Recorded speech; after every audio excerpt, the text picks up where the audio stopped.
A Siberian prison, minus 40 degrees of freezing cold, and an impossible escape. Can a human really endure all of this? Sławomir Rawicz was a young Polish officer arrested by the Soviet secret police in 1939. Accused of spying, he was subjected to brutal torture and sentenced to a fate worse than death.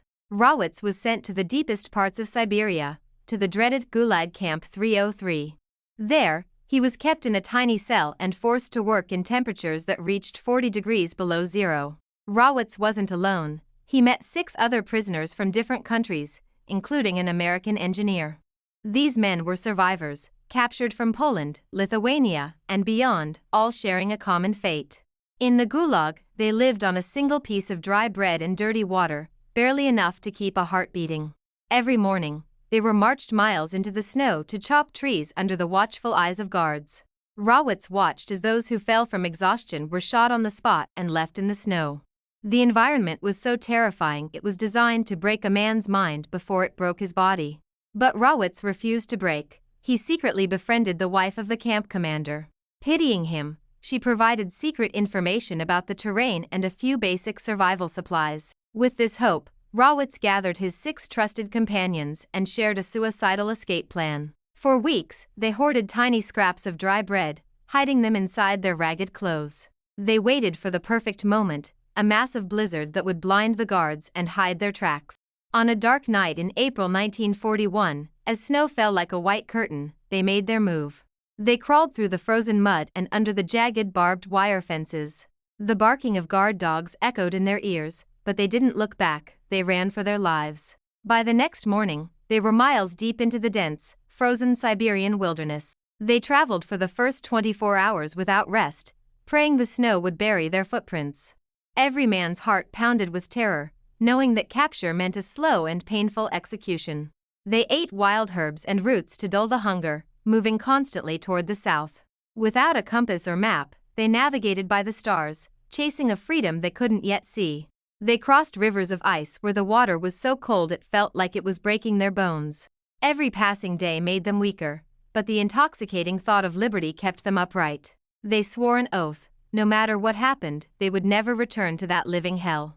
After 3 months of wandering through the Siberian forests, they were barely recognizable. Their clothes were in tatters, their hair matted, and their bodies were reduced to skin and bone. Rawicz made his friends promise that no one would be left behind, no matter the cost. But the true trial was just beginning as they reached the edge of the burning Gobi Desert. As the Siberian snow faded, they were met by the blistering heat of the Mongolian plains. The cold was replaced by a new enemy, a sun that felt like it was cooking them from the inside out. They would crawl for miles across the sand just to find a single drop of stagnant water. In the Gobi Desert, the sun was so intense that their skin turned black and began to peel. To survive, they were forced to hunt desert snakes and lizards, eating them raw for moisture. Thirst drove one of the men to the brink of madness, causing him to wander aimlessly into the dunes. Rawicz managed to save him, but the desert soon claimed the lives of 2 other companions. 2 friends collapsed in the sand from dehydration and exhaustion. They never stood up again. After burying them in the shifting sands with tears in their eyes, the survivors pushed on. Often, they would accidentally walk in the wrong direction, wasting weeks of precious travel. Their next great hurdle was the towering, ice-covered peaks of the Himalayas. In the high altitudes of Tibet, the oxygen was so thin that every breath felt like a knife in the chest. Without any climbing gear, they were forced to scale sheer cliffs with their bare, bleeding hands. Their shoes had long since disintegrated, leaving them to walk barefoot across the frozen mountain rock. They left a trail of blood in the snow, but the vision of the Indian border pushed them forward. At night, they dug holes in the snow and huddled together to avoid freezing to death. Hunger became so agonizing that they resorted to chewing on pieces of their old leather belts. The silence of the mountains was deafening, but Rawicz kept talking to keep their spirits alive. He told stories of their families and their homes, desperate to keep the spark of hope from dying. Several times they faced wild animals, defending themselves with nothing but stones and sticks. They passed frozen corpses of past travelers, a grim reminder that survival here was nearly impossible. But Rawitz's group had decided they would be the ones to rewrite history. This 4,000-mile journey had become the most difficult trek in human history. Another companion slipped from a Himalayan ridge and fell to his death in the abyss below.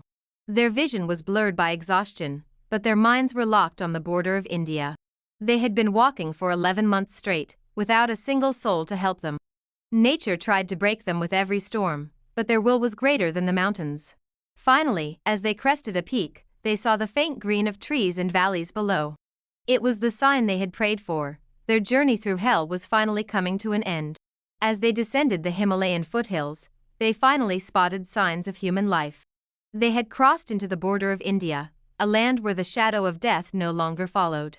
When local villagers first saw the four men, they backed away in utter terror. They looked like wild creatures, but the peace in their eyes told a different story.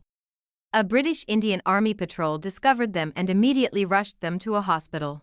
Doctors later stated that their survival was nothing short of a medical miracle. After months of intense treatment, Slavomir Rawitz and his friends were able to walk again. They proved that the price of freedom, no matter how high, can always be paid. Slavomir Rawitz and his companions walked through the valley of death and, at last, arrived safely. Like and subscribe. Thanks for watching.